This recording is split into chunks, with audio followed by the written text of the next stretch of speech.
Hey guys, welcome back to another video on my channel, and in today's video I'm going to be showing you how I make all of my patches. So I make most of my patches because patches can be quite expensive, so in this video I'm going to show you how to make them cheap, easy. Anybody can really do it. You just need a couple simple materials. But if you haven't already, please like, comment, and subscribe, and turn on the post notifications so that you are updated when I do post more videos. But without further ado, let's get on with the video. So with the patches, these are what they look like. This is just an example. I have multiple different patches. I have all of these. Most of my patches that you see are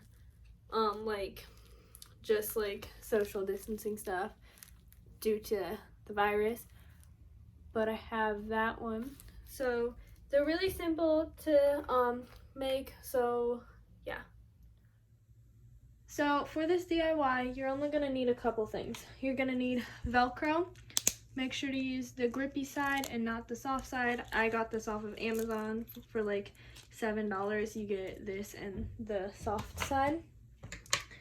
You're going to need a pair of scissors. Doesn't have to be anything fancy. Now for the tape, you can either go with Scotch tape. If you do go with tape though, because that's the only thing you have on hand, I found that the matte tape works better than the gloss finish, because the gloss tends to crack and stuff, or bend the patches, whereas the matte just stays fine, which I'll show you in a second. Or you can use clear contact paper. This is what I use. This is my actual first time using this type of paper, but this would probably be easier for making bigger patches and just not having to use so much tape. And then you are going to need a patch design that you have printed out and created. I created this one. It just says go follow Mel's adventures and then YouTube. So you can either print it out or you can just draw a patch design. I choose to do mine digitally and then just print them out. If you don't have a printer, then you're gonna have to just draw them. So let me show you what the difference between the matte finish and the gloss finish patches are.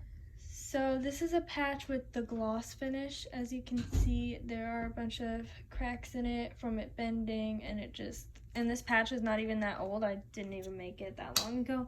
Whereas this is the matte, there's not that many lines. There's actually no lines on it, so I would suggest using the matte.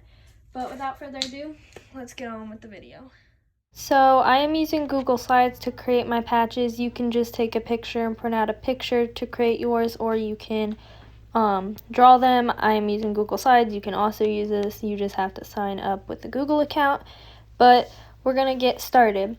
So the first step you're going to want to do is you're going to want to pick a shape out. There's a lot of shapes on Google Slides. It doesn't matter.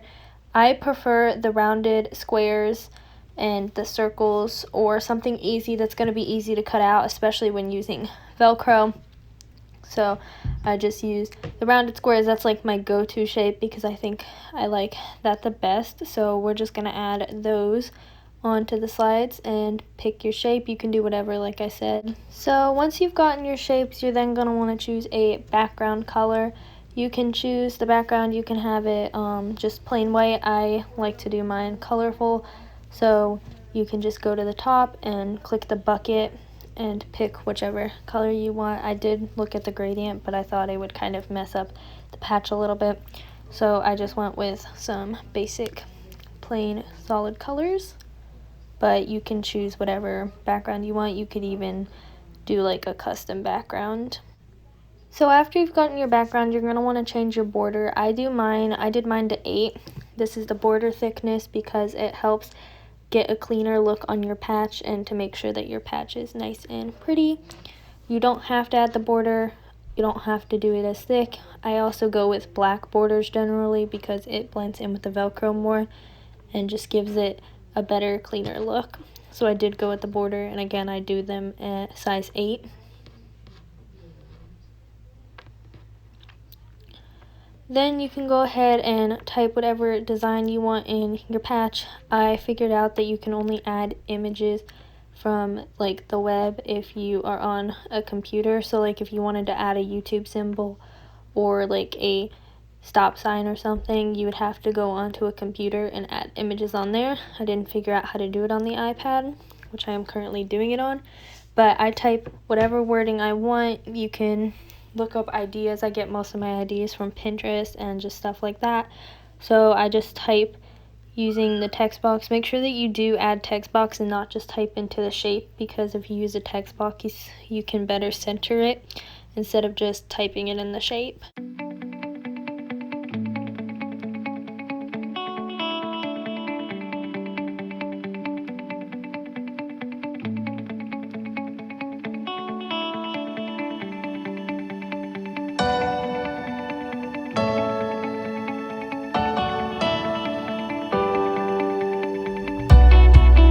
You can also change the font of the letters and how big you want them.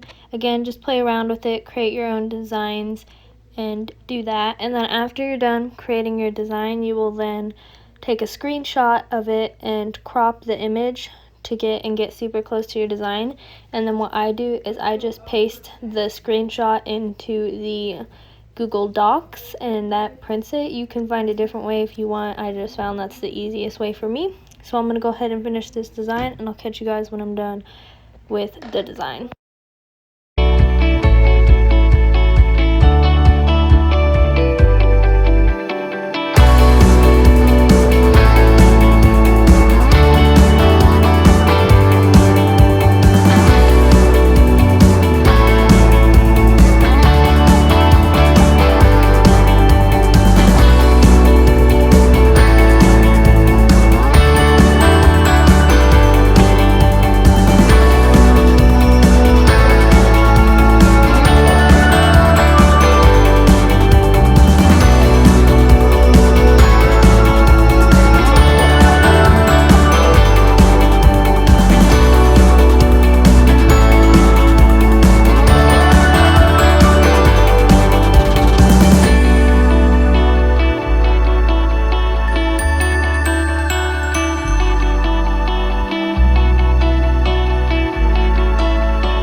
So after you've printed out your design or drew up your design, you're then going to want to cut it out.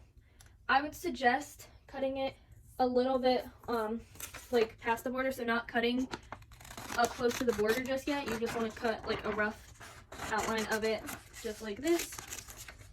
And with doing them digitally or even drawing, you can just create them yourselves. You can also take a picture of a patch and print that picture out and stuff, but I like creating my own. So then now that we have that, this next thing is up to you whether you use the tape. I'm showing you with clear contact paper, but I would suggest laminating both sides completely. That way if it does rain or something, it's not going to get like ruined by it seeping through the Velcro. That's just my opinion. I would laminate both sides, so I'm going to go ahead and do that. So you're going to want to roll out your paper. If you're using tape, you're just going to want to put tape across it and then do the same for the other side.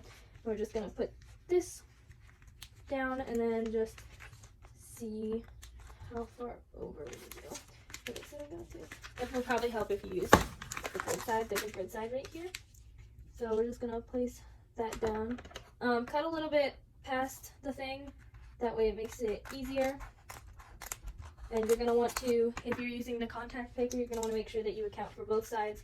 So just put your patch down and then just flip it over. So I'm going to cut 2 right there.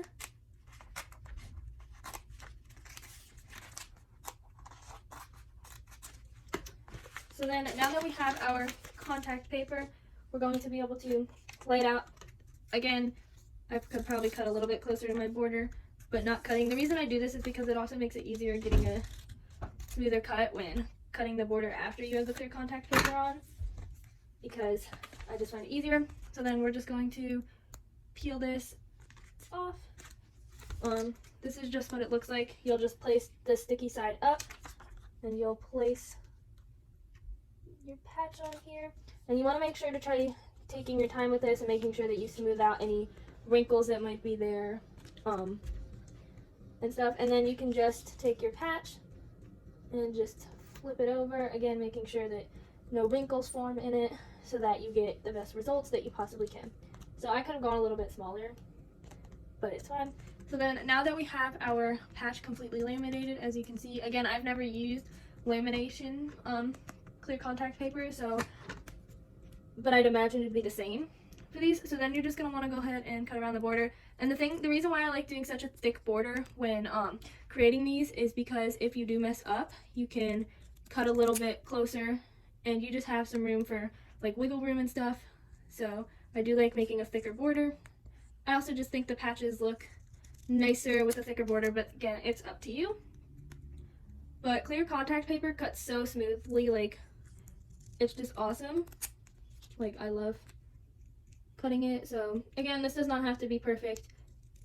It's just a really quick, easy way to make your own cheap DIY patches, especially if you want a variety of patches and you don't want to have to buy a bunch.